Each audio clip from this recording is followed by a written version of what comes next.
ব্যাঙ ডাকে ঘ্যাঙর ঘ্যাং, এই কথাটা মনে হয় সবাই শুনছেন। আমরা ছোটকালে দেখছি অনেক ব্যাঙ আমাদের আশেপাশে ঘ্যাঙর ঘ্যাং করে ডাকতো। তো এখন অনেক দিন যাবত ওদেরকে দেখি না। তো এই বৈশাখ মাসে হালকা পাতলা বৃষ্টি হলে মাঠে ঘাটে ব্যাঙের শব্দ শোনা যায়। তো ওইটা শব্দ শোনার পরে আমি আজকে বাসার থেকে বের হয়ে গেছি ওদের ভিডিও করার জন্য। পরে দেখলাম যে একটা ব্যাঙ ডাকাডাকি করছে।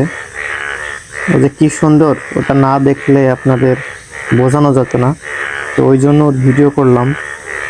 ওর গলার কাছে দেখেন দুইটা বলের মতো আছে, ওই দুইটাও ফোলাচ্ছে কি সুন্দর। তো ওর ভিডিও করতে করতে গ্রাম পর্যায়ে যেহেতু এটা লোকালয়, এখানে দেখলাম যে একটা মোষের গাড়ি যাচ্ছে ধান আনার জন্য। এই যে ক্যামেরাটা নিয়ে একটু সামনে জমির ভিতরে যেখানে পানি জমে আছে ওখানে আমি একটু এগিয়ে গেলাম। এগানোর পরে দেখতেছি যে ওখানে দুইটা ব্যাঙ মিটিং করছে ওদের ভবিষ্যৎ প্রজন্মের জন্য। পাশে দেখতেছি যে আর একটা ব্যাঙ লুকায় আছে। ওদের ভিডিও করতে করতে আরো দুইটা ব্যাঙের সাথে আমাদের দেখা হলো।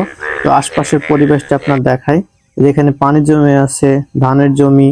এটা কপাল করে এই বছরে পাইছি। মোটামুটি 5-7 বছর আমার সাথে এদের দেখা হয়নি। এর মাঝে একদিন দেখা হয়েছিল, কিন্তু আমি সেদিন ক্যামেরা ছিল না, ছবি তুলতে পারিনি। দেখেন কেমন মারামারি করছে।